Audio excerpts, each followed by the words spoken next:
Next up, we have Paladin. Paladin's a class that has had a sort of weird classic and basic set for a very long time. Let's take a look at the cards that are being removed from Paladin, and let's count the number of cards that ever saw play with any regularity in this bunch.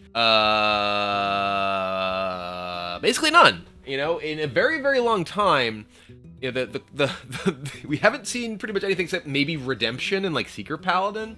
We definitely saw Blessing of Wisdom from time to time, right? There's like corner case cards, but like one of the things about the Paladin classic and basic set for a very long time was like you had like very like outliers like Holy Wrath that were part of combo decks or whatever. You had like Avenging Wrath that maybe saw play like really, really rarely in some sort of circumstances, with like equality, especially back pre-nerf equality. But most of this stuff never really saw play, or very, very rarely saw play. In particular, the Paladin secrets, for the most part, were like pretty bad, right? Eye for an Eye, Repentance, a lot of very easy to play around, very low impact type secrets.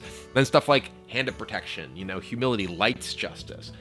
Like most of this stuff hasn't been seen in a constructed deck in forever, right? Like Lay on Hands was like a powerful healing and card draw tool way back in the day, but it's been a long time since you could like spend 8 mana and expect to like not die even though you gained 8 life.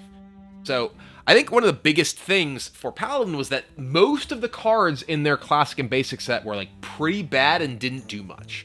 It's why like stuff like Paladin Discover effects or like random card generation effects were pretty weak because there were just so many bad Paladin cards. One thing that I'm actually curious about is like how much better something like Lightforged Crusader gets because all these cards are gone, right? One of the problems with something like a Lightforged Crusader was always like, yeah, there's just so many bad Paladin cards. Or like Snack Run, right? You'd Snack Run and you'd see Repentance, Eye for an Eye, Hand of Protection, and you're like, well. But now, ta-da, you won't. You'll Snack Run and there's actually good cards. So let's take a look at what is staying for Paladin. Not that much, right? We have Noble Sacrifice, the only secret that's sticking around, which is the one good Paladin secret that was really in the classic set. Elder Peacekeeper, True Silver Champion, Blessing of Kings, Consecration, and Tyrion. So a lot of the stuff that's sticking around that is not being changed in any way is sort of very fundamental stuff in Paladin. You have Follow the Rules, you have Tyrion, you have Consecration, Blessing of Kings, sort of the core stuff. They fight, they protect, they make you follow the rules. They're holy warriors. So let's take a look at what is sticking around that has changed, though, in Paladin. There are a lot of changes coming to Paladin, and these are pretty significant buffs. Holy Light's still around, but Holy Light is now 2-cost heal 8 to your hero. No longer restore 6 to anything, only can target your hero, but frankly, I think that makes the card both a lot better and make a lot more sense for what Paladin wants to do. Paladin wants to fight, right? They want to get in there, hit with their weapons. Restoring, you know, like a bunch of health to a minion was rarely how you'd actually use this. You'd just be restoring big health to your hero. Now it's better at doing that. It keeps you alive better. The equality is kind of going to the middle ground, right? Equality was previously 2 mana for a very long time, got nerfed back in the days of Genin Baku of yore, went to 3 mana, or went to 4 mana, and now it's interesting because a lot of people argued, well, it could go to 3 mana, but it can't because of Odd Paladin. And now, obviously that's been a while, but now it's going back to 3. I think part of this change also is the fact that, spoiler alert, Wild Pyromancer is leaving, which makes Equality a weaker card in some extent because they no longer have that combination to go with it. So you can play Equality more fairly with, you know, actually killing your opponent's things with minions or with Consecration or with not Avenging Wrath. That's gone too, but, you know, Equality Penflinger perhaps? We'll see. But 2 other cards getting buffs. Argent Protector going from a 2/2 to a 3/2. This one I like a lot. You know, actually gives you a meaningful body. You basically always want to use this in an aggressive Paladin deck, but was like playing a 2/2 for 2 in an aggressive deck always felt really, really bad. So this, I think, actually becomes like a pretty good card now. And then Guardian of Kings. This is a huge buff. This goes from being a 5/6 to a 5/7 and gets Taunt. So, you know, this goes from being like kind of an absolute kind of dumpster trash card that you like would get off of a Zephyrus when you needed healing and had 7 mana to maybe this is a card you actually put in your deck. You know, this is, I think, a very, very realistically viable card for like a controlling or mid-range Paladin deck. You know, it's a lot of health, 6 health back to your hero, and they attach to a body that's very, very relevant, a 5/7 taunt. I think this is like, potentially like actually quite a good card now. So a lot of the bad cards from the Paladin pool gone. A lot of the medium to like, borderline, maybe situational type cards, or even bad cards, buffed. So I think the Paladin overall classic pool, or now core set pool, is significantly stronger with these changes, and we haven't even talked about what's returning. So let's take a look. So these are some pretty powerful cards that are coming back for Paladin. Righteous Protector got kicked out of the Battlegrounds, but now is back in the core set. Righteous Protector, a very, very solid 1-drop, Taunt Divine Shield 1/1. This saw tons and tons of play during its time in Standard. Same thing with Avenge. We have Avenge plus Noble Sacrifice plus Righteous Protector. Lots of powerful things that you can actually be doing early in the game as Paladin, which has long been one of the serious weaknesses of most Paladin decks. You just didn't have good early game. Stand Against Darkness. You actually have a good core set token generator. Stand Against Darkness, obviously needs some support in order to actually be any good. So let's take a look at some of the cards that are returning and changing, in fact, even being buffed. Ta-da! Warhorse Trainer. Just a card that never quite was good enough, right? As a 3-cost 2/4, giving your Silverhand Recruits +1 attack. It's just a little bit below the curve, but as a 3-cost 3/4, that now gives your Silverhand Recruits +1 attack, this is significantly stronger. There's actually some pretty decent Recruit Paladin decks, or by Recruit Paladin, I don't mean the mechanic Recruit, I mean Silverhand Recruit. Recruit Paladin decks in Standard right now, with like Lothraxidon, Air Raid, etc. Obviously, some of these cards are going to be rotating out, but Warhorse Trainer, giving you the ability to use like Day at the Fair with buffs, very, very powerful. Obviously not as powerful as like a Quartermaster back from the glory days of mid-range Paladin, but being able to buff your Divine Shielded Silverhand Recruits, thanks to Balloon Petter or Lothraxidon, with +1 attack, could be a really, really big deal. So this actually gives you Silverhand Recruit support in the core set, so no matter what cards are coming out in the expansions that have to do with Silverhand Recruits, that you have a way to actually enable them. So I think this is a very, very strong inclusion with the buff, especially along with a new card for Paladin that also deals with Silverhand Recruits. We have the 2 new cards coming to the Paladin core set: Reckoning and Pursuit of Justice. Pursuit of Justice, I think, is a particularly interesting one. Give +1 attack to Silverhand Recruits you summon this game. So this is a 2-cost spell that is a permanent effect that buffs your Silverhand Recruits. It doesn't buff the ones you have in play right now, it buffs the future ones. So you can play this and into your Day at the Fair or into your Stand Against Darkness. And it's an interesting card because like this isn't something you build your board and then buff. It is the preemptive buff effect. And we've seen that as well with Lothraxidon, the give your recruits Divine Shield for the rest of the game. This with Lothraxidon, you are now summoning 2/1 Divine Shield minions with every time you summon a recruit, including your hero power.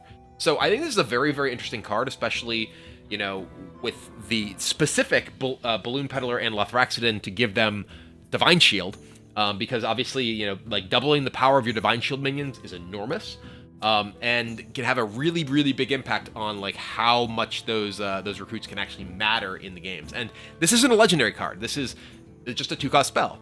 And you could potentially play this and play like, say, Snack Run too, right? Or some other way to discover additional spells and just keep stacking Pursuit of Justices. And you are like gonna eventually catch up with Justice because your Silverhand Recruits are just that powerful. And lastly, we have Reckoning, a 1-cost secret, obviously. After an enemy minion deals 3 or more damage, destroy it. And I was told this is a reference to a Retribution Paladin killing Lord Kha'Zix with a 1-shot Reckoning, which I think is a pretty cool, an amusing reference. But I think the combination of secrets that exist now in the Classic set are both more powerful, right? You have Noble Sacrifice, Avenge, and Reckoning. Noble Sacrifice and Avenge, we both know, are very, very good and work very well together.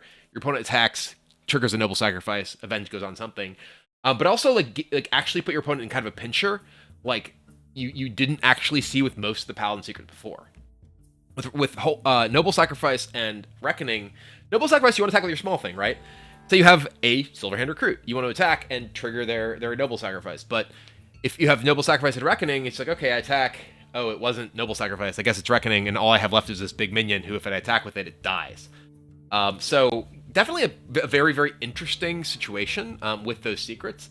It actually makes me much more compelled to explore secret decks in Paladin. So overall, I think that these are tremendously positive changes to the classic / core set in Paladin. They have a lot of interesting tools, a lot more powerful tools, a lot of buffs to cards that were very much borderline or pretty weak before, and a lot of generally weak cards sort of stripped out, which makes discover effects or random generation effects, even for Paladin, significantly more appealing. So overall, I think this is going to generally make Paladin much more attractive in a variety of different strategies. So I'm very excited to explore Paladin with the core set. Next up, we have Priest. Priest has undergone a lot of changes. They actually had a reworked classic set just the beginning of last year, and now a lot of other stuff's going away. So let's take a look. These cards being removed. Priest has always had a lot of kind of unimpressive cards in their classic and basic set. Some of those actually already kind of like have gone away, but now we see a huge selection of stuff, including some things that have actually seen quite a bit of play recently. Silence, Power Word Shield, since the change, not really a huge deal, hasn't seen a ton of play. Circle of Healing has kind of gone away since Northshire Cleric got Hall of Famed. Scarlet Subjugator is going away, I think in large part because Cabal Shadow Priest is leaving, which hasn't really seen a ton of play lately, though it was kind of omnipresent back in the olden days of Hearthstone. Inner Fire hasn't seen a ton of play either since Divine Spirit was Hall of Famed. The only card I think that actually sees a ton of play right now here, or like a significant amount, is Thoughtsteal, since the buff 2-cost Thoughtsteal became a pretty popular card as an advantage engine in some of the control decks. Shadow Word Pain hasn't really seen that much play recently. You've typically seen more stuff like the buffed Holy Smite for removal against small minions. You didn't really see that much with that. Shadow Madness, even with the buff, didn't really see a ton of play, but was mostly seen coming off of Zephyrus and really blowing people out. So overall, I think that a lot of these cards that are going away in Priest are not really that many things that saw a lot of play. Mass Dispel, similarly, like you kind of only really saw it off of the Zephyrus, outside of really weird situations where, like, there were just tons of death rattles that you wanted to be able to answer all at once. So, while there are definitely some like sort of almost iconic cards like the Cabal Shadow Priest and Thoughtsteal here that are being rotated from the core set, most of them haven't really been prominent in Standard for a very long time. So I don't think this really shakes up too much of what Priest is doing right now. But let's take a look at what is staying. So the Priest cards that are staying: Psychic Conjurer.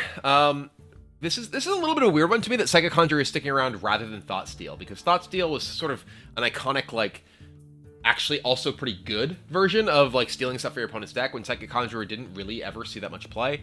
Maybe there's just the idea is that Thoughtsteal is kind of one of the most hated cards among a segment of the Hearthstone community. A lot of people really hate losing to their own cards. So maybe the thought process is, well, we want to get rid of Thoughtsteal because it infuriates so many people, and include the slightly weaker version. Holy Smite, Shadow Word Death, and Holy Nova, along with Shadow Word Ruin, are sort of the removal options, kind of the core of the Control Priest package, alongside Natalie Celine, which was the replacement for Prophet Valen. Temple Enforcer, just in case Zephyrus ever returns, you need to have Temple Enforcer in the core set so you can be offered by Zephyrus. But overall, this is like basically just showing what does Priest do. They sometimes steal stuff with the Psychic Conjurer, and they remove stuff, and they buff stuff. That's kind of the centerpiece of what's going on here. Like I said, I'm a little bit surprised with the Thoughtsteal removal. There's one card that's sticking around and being buffed, though, and it is Light Spawn, going from being a 4-cost 0/5 to a 3-cost 0/4. So I suppose it's not technically a buff entirely, because it's going down in health, even though it goes down in cost, but I think this is pretty clearly a stronger card. Being able to get this down earlier is more valuable. There's not as many ways to buff it, other than Temple Enforcer, Zephyrus' best friend. But without like Divine Spirit and such, this is, I think, a card that's less likely to see play. Even if it's not going to see much play, it does highlight Priest's sort of core competencies, right? It cares about healing things, it cares about health, it cares about buffing, right? And Light Spawn really highlights all of that. Let's take a look at some of the cards that are coming back for Priest in the core set. But being changed somewhat is Shadow Form.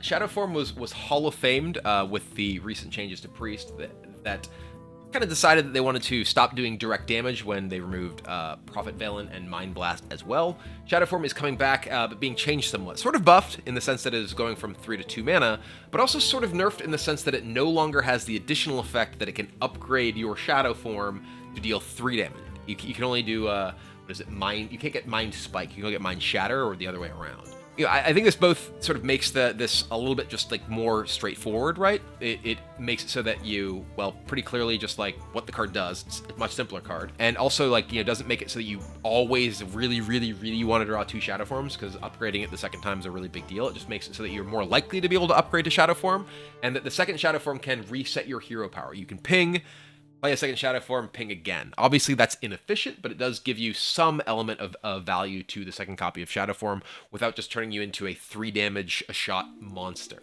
I like this. They're still like going back to the Shadow Form like fantasy, that Shadow Priests doing damage is, you know, now a thing again. It was always sort of frustrating as a priest. It's like I can never actually do any damage outside of combat, right? Since the change, you know, now it's still just like a sort of slight ping, right? You just kind of get your dot on them or whatever, and you just keep blasting them over time, and not just huge burst damage like the combo decks that existed before. But there are a number of new cards that are coming to Priest as well. Let's take a look. We have Crimson Clergy, a 1-cost 1/3. After friendly character is healed, gain +1 attack. This is actually, I think, a very strong card. Priests with, you know, obviously care a lot about having a sturdy minion they can play on the first turn. 3 health, 1-drop, very strong. Obviously, this isn't a Northshire Cleric. You're not drawing cards, but you are potentially making a very snowbally 1-drop here that is stable. Be able to play this into, say, Power Word Feast, this into just, you know, attack your guy, heal it, or attack, you know, heal me, whatever it is. Pretty solid. There's no more Circle of Healing, so you're not going to, like, you know, and there's also no more Wild Pyromancer again, spoilers. So you don't have the like huge burst potential that like say like Light Warden used to have, but it's a much sturdier minion than the very fragile Light Warden that again also is going away. Focus Will is a little bit of a weird card. You first look at this, you're like, why would I want to silence my own minion and give it plus health? There's always, you know, we've had like the sort of Silence Priest style decks that, you know, whether they're Purify Priest, which was such a meme back in the day, but was actually turned out to be a powerful deck, being able to have like big can't attack minions. Spoiler alert, Ancient Watcher's gone, but Humongous Razor Leaf is back. So being able to play out a big thing, silence it, and buff it at the same time, boom, getcha. Thrive in the Shadows is an interesting one. 2-cost, discover a spell from your deck. This is sort of Shadow Visions, but it is not quite. Shadow Visions was discover a copy of a spell in your deck. This can't just keep, you can't like, you know, cycle through, get like, you know, Shadow Visions into Shadow Visions like you could with that. You can't get multiple copies or additional copies of things that you can only, you know, have a limited number of, but does give you access to your utility cards, and I think this is a very big deal. One of the big things that Priest has often had issue with is being reactive and having situational stuff like the Shadow Word cards, right? Shadow Word Death is a card that obviously is very valuable when you can kill a big minion with it, but will frequently sit in your hand against an aggressive deck and do nothing. Being able to play a controlling Priest deck with copies of Thrive in the Shadows so you can actually find the tools that you need when you need them, I think is very good. And I think this is a really valuable addition to the arsenal of any kind of Priest deck in the standard format. The last card here, Shadowed Spirit, is a little bit of a weird one. Obviously, there's kind of when you're talking about delving into the Shadow Form versions of Priest, whether it's the card Shadow Form itself or just shadow damage, you know, more sort of aggressive strategies, trying to kill your opponent. It was a little bit weird because Priest, other than with actual Shadow Form, doesn't really have, you know, tools to really deal damage to your opponent. That makes a lot of these sort of aggressive cards feel a little bit weird. Stuff that's like, you know, there was like Shadow Bomber before, or, you know, a lot of these things like that. This at least is a, you know, a decently statted, you know, 4/3 for 3, and like the Death Rattle synergy that Priest has often had, you know, not really a thing that, you know, we had anything else that explored in the core set up to this point. Damage to your opponent, not necessarily as valuable as some sort of like incremental advantage like card-wise for a lot of controlling decks, so doesn't necessarily work in like a slower Death Rattle Priest, but maybe you end up with like a deck that has Death Rattle synergies that just ends up killing your opponent with this slowly over time, kind of in a grindy sense. that does again give you the ability to have some sort of aggressive priest strategy available, but not necessarily that being the direction that priest is most appropriate for, but does exist.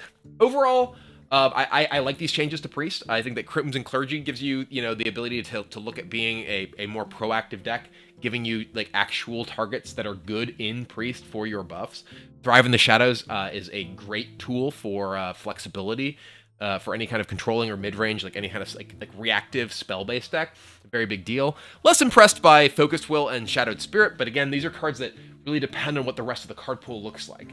We're looking at like Crimson Clergy and Thrive in the Shadows, I think, are obvious inclusions in certain types of decks that we know can exist in Priest, whereas Focused Will and Shadowed Spirit are things that like need support from other stuff we haven't seen yet and could be good, but we don't know. So, overall, again, a lot of the cards that like went away in Priest are not things that I think are important, hadn't really been played in a very long time with any regularity, with the exception, again, of perhaps Thoughtsteal.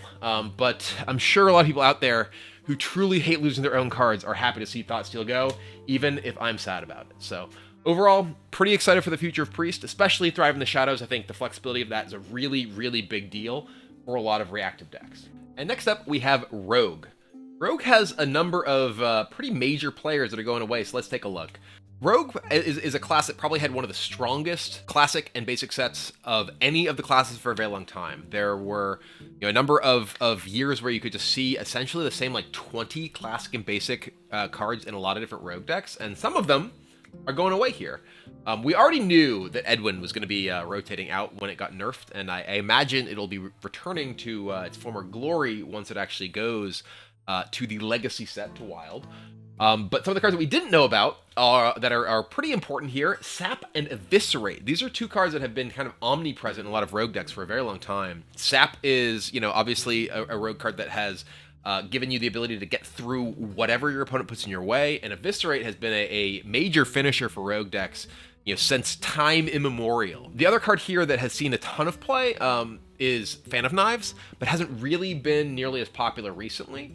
And that, along with Shiv, have been kind of centerpieces of kind of cycle style Rogue decks, whether they're like Miracle decks or Malagos decks or whatever. Does get rid of a little bit of Rogue's just natural ability to cycle through its deck. A lot of the rest of this stuff hasn't really seen much play otherwise. Obviously Blade Flurry, since it got nerfed, hasn't really seen play outside of really weird circumstances with like Quest Rogue or whatever.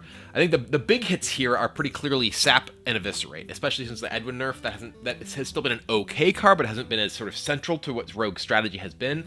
But the number of times I've been eviscerated down over the past few years is well, a lot, and that won't be happening as standard anymore. But let's take a look at what will be staying. Some of the cards that have been very, very central to Rogue's playstyle. Preparation is sticking around. Has been nerfed, of course, over time, but will still be around to allow you to get your cheaper spells. Backstab and Shadow Step. Backstab is a card that I could have seen possibly going away, but perhaps a little bit too central to the Rogue's combo identity specifically to have these zero-cost cards. Shadow Step's another card that is obviously very, very powerful and has been very central to a lot of what Rogue has done for a very long time. That is a card that I could see perhaps going away in some sort of future set, but is still going to be here in the core set now. Deadly Poison as well, SI Agent, all sticking around for the sort of aggressive core and combo potential of Rogue. But there are a number of cards that are going to be changed, and in fact, pretty much all buffed in Rogue. So these are pretty significant changes here. Patient Assassin, not necessarily a significant change, but Patient Assassin may be a more relevant card in the world where Sap isn't in the set. It does become a 1/2, which would make it immune to Arcane Missiles and Fan of Knives if those cards weren't, or rather Arcane Explosion and Fan of Knives if those cards weren't also rotating. One of the big changes here is Assassin's Blade. Assassin's Blade going from a 5-cost 3/4 weapon to a 4-cost 2/5 weapon is pretty interesting. Obviously, this is being cheaper makes it more viable as a board control option against small minions, but also makes it a better tool to carry any kind of weapon buffs. Assassin's Blade plus Deadly Poison is 20 damage, right? If you Assassin's Blade, you Deadly Poison it, you attack for 4 or 5 times, boom. That's most of your opponent's life. Obviously, that alongside with like Nitro Boost Poison, tons of damage are possible out of that weapon. Assassinate is being buffed. Obviously, again, Sap's gone. Assassinate becoming a little bit cheaper. Maybe not necessarily, a 4-cost kill a minion going to be at the top echelon of competitive play, but is definitely much more viable, especially alongside Prep Assassinate for 2. That could be something that we see in metagames with a significant number of large minions, especially now that Sap is gone. Sprint being buffed, I think makes a lot of sense, especially with the nerf to Prep. You almost always saw Sprint used alongside Preparation before, and reducing the cost of Sprint to make it a more viable inclusion after the nerf to Preparation just makes a lot of sense, and gives any kind of rogue deck that wants to go digging for extra cards, a more viable option than the previously kind of unplayed Sprint since the Prep nerf. Now let's take a look at the cards for Rogue that are coming back from Wild.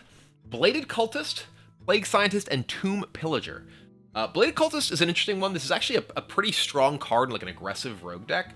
I mentioned how many 0-cost cards were staying around in the core set in the form of Prep, Shadow Step, and Backstab. Bladed Cultist works very well. Like Backstab, Bladed Cultist, on turn 1, if your opponent plays a minion, can be a very strong tempo play. With, again, Sap going away, gives you another way to potentially deal with large minions. Plague Scientist actually saw a okay, amount of play, like a decent amount of play, back in the day, like when it was in Standard. Not a ton, again, in large part because of the ubiquity of Sap as a removal for large minions, and that not only actually got them off the board, but also dealt with death rattles and such. Tomb Pillager was probably the most popular of all these cards, was a centerpiece of a lot of different rogue decks. Obviously, Rogue uses coin extremely well, both to enable tempo plays as well as to turn on combo. And 5/4 minion for 4, along with that death rattle, is just very, very strong. So a number of powerful cards returning for Rogue, along with a fan favorite that is coming back and not necessarily getting buffed, but getting changed to fit the new world. It is Swashbuckler. Swashbuckler is coming back, and rather than giving you a card from your opponent's class, now gives you a card from another class. So specifically allows you to work with the things that care about burgle effects. You no longer have like the Swashbuckler against an opposing rogue, not giving you an off-class card for things like Vendetta or whatever. So this is just a generally very, very solid card. Obviously, again, Rogue loves cheap minions, loves cheap things to enable combo, loves things that generate additional things to help enable combo in the future and give you some amount of value. So Swashbuckler, obviously, I'm a huge fan. I wish came back alongside Tess, but there is a very cool new card coming for Rogue. The new Rogue core set legendary Vanessa Van Cleef, taken over for Edwin Van Cleef. And this is a super cool card. 2-cost, 2/3, obviously not really based around its stats, but combo, add a copy of the last card your opponent played to your hand. This is a card that I think will make everyone sort of triple think their turns against Rogue, right? Because it's not just a matter of okay, is my order correct in terms of am I getting the most out of what I want to do on my turn, but am I effectively playing around my opponent stealing the last card I play? So it's a really, really, really interesting card. One of my favorite new cards from the set, perhaps my favorite new card from the set. Just super, super cool. Works in, potentially works in like a Thief Rogue style deck if you do have things that care about off-class cards. If your opponent plays one, maybe you just take it because you want an off-class card. Maybe you take it because it's good. Maybe you just hold your Vanessa in your hand to throw your opponent off the entire time, so they never want to play a good card last. I don't know. It's just a super, super cool card, and it's the kind of card that changes the metagame in the most convoluted way, kind of, right?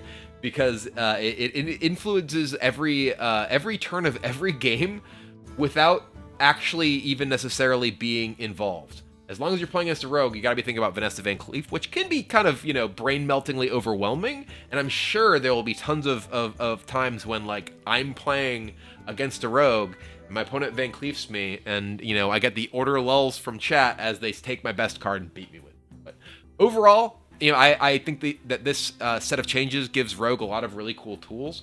I think Sap and Eviscerate were some of the least interesting of the powerful cards that Rogue had for a very long time. Sort of ignoring the text in your opponent's cards and killing them with Sap, or just throwing damage at them over the top with Eviscerate.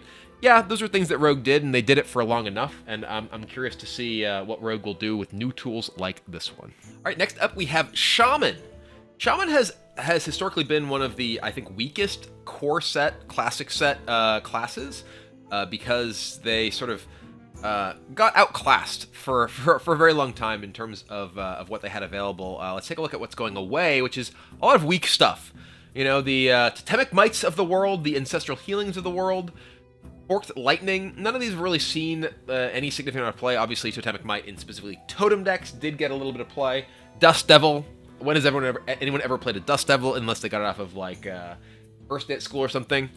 There are some pretty meaningful cards here that are leaving. Bloodlust is obviously a card that was a fairly ubiquitous finisher in aggressive versions of Shaman, but you know, I like the fact that, like, you know, it's not just going to be always like, okay, well, you play a Swarm Shaman deck and you got Bloodlust in there. You got different things that you're going to play.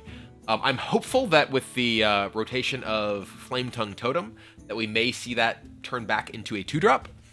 Give decks in Wild the ability to use Flame Tongue Totem effectively. Lava Burst is one of the major losses here, along with Farsight. Both of these were cards that saw a lot of play in aggressive and controlling Shaman decks respectively. But neither of them was like a absolute centerpiece of many of these decks, outside of maybe Lava Burst in terms of being the best way to blow your opponent's face up. So Earthshock was a pretty frequently played tech card. If you were in a metagame with lots and lots of powerful buffs or death rattles, you could see Earthshock. But for the most part, most of this stuff didn't see a lot of play and won't really be tremendously missed outside of, again, Farsight, Lava Burst, and Bloodlust. But let's take a look at what is sticking around. Here we see many of the centerpiece cards of a lot of different strategies. Lightning Bolt, Rockbiter, or Doomhammer. There's some removal / burst. Mana Tide Totem is the card draw tool that's still available. Unbound Elemental has not really necessarily seen a ton of play recently, but Hex obviously sort of the centerpiece of the Shaman removal suite. Wind Fury is one that's a little bit surprising to me. I guess like having both Wind Fury and Wind Speaker is not something that they're very interested in. Sort of doubling down on the Wind Fury available to Shaman. But wanted to keep one of them in just because that's a thing Shaman does, right? Wind Fury is kind of part of the class identity.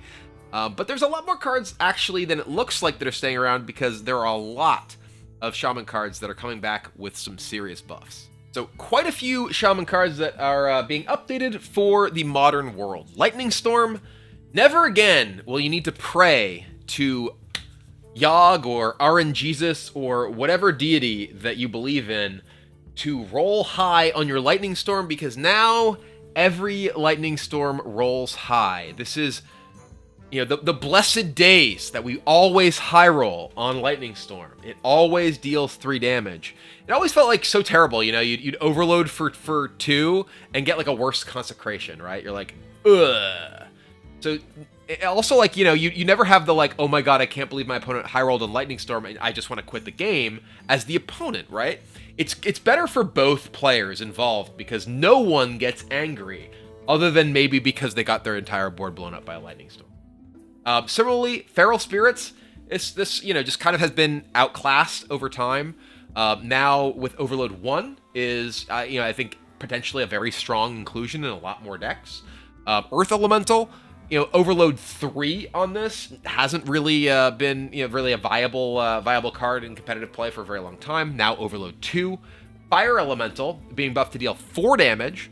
So definitely a significantly stronger option there. And then Alakir being buffed to a 3/6. I don't know if that one matters nearly as much. Once you're talking about your 8-drop that you often play to finish the game, how big a deal is 5 health versus 6 health? I don't know. But the other 4 changes I think are pretty significant. I think Lightning Storm is now like a very, very strong removal effect. You could much more be much happier to put that into your decks. Fire Elemental, yeah, it's still that one I think is still like a little bit borderline. I don't know if I'm like thrilled to have Fire Elemental, but it's definitely a much more solid card. Earth Elemental, you don't just basically skip your next turn. You can actually just play your big elemental and actually still play the game. Same thing with Feral Spirits. So overall, I think this is obviously a significant set of buffs to the Shaman core set pool that makes their overall card quality a lot higher. So let's take a look at some of the cards that are returning for Shaman. It's just Menacing Nimbus. There are other cards that are returning, but they're getting buffed too. Menacing Nimbus, 2/2 elemental, add around elemental. So clearly between this and the earth elemental and fire elemental changes, there's some elemental stuff going on in Shaman. Curious to see what other elemental synergy stuff we perhaps see. But worth noting, Menacing Nimbus is like is kind of getting buffed itself with the buffs to those cards. Getting a random elemental is much stronger when there's fewer weak elementals or fewer tough to play elementals like Earth Elemental that are in the pool. And there's not that many elementals like in neutral, or much fewer than back in like say the Ungoro days when there were tons of them. When Menacing Nimbus was around. So let's take a look at the cards that are returning and are getting a bit of a tweak in Shaman. We have Draenei Totem Carver and Tidal Surge. So Totem Carver, just getting a straight up buff. +1/+1 for each friendly totem, now 4/4 to 4/5. So giving you a bit more support for Totem Shaman that is a little sturdier and better just by itself, not a disaster to play if you don't have totems. And Tidal Surge is just becoming straight up life steal. It used to be deal 4, this is before life steal was a keyword, deal 4, restore 4, now it is impacted by spell damage. Worth noting, spell damage is no longer available via the Shaman hero power. Shaman totem ability got changed so that rather than the spell damage totem, which was sometimes the best possible thing to get and sometimes completely useless depending on the type of Shaman deck you're playing, was changed to a strength totem, which now is essentially the master swordsmith that at the end of your turn gives one of your minions +1 attack. So that is, not necessarily a card change, but a fairly substantial change to the overall impact of what Shaman can do. And frankly, I like it. I think that the God, I really hope I roll spell power was just too much of a common occurrence in a lot of Shaman games. And frankly, the fact that you get the strength totem now means that your opponents can't just leave your totems up, because getting a strength totem means that you can just make all of your totems into threats, and it becomes actually relevant that you have them. So I think that Shaman has some of the biggest changes coming with the core set, in large part due to that change, as well as all these buffs. They also get a pretty powerful new card, the Novice Zapper. You don't have spell damage on your hero power anymore, but you do have a 1-cost 3/2 with spell damage +1. Does have Overload 1, but a cheap, like well-statted minion with spell power is extremely good. Like spell power plus cheap spells, like spell power plus lightning bolts, right, can be really good.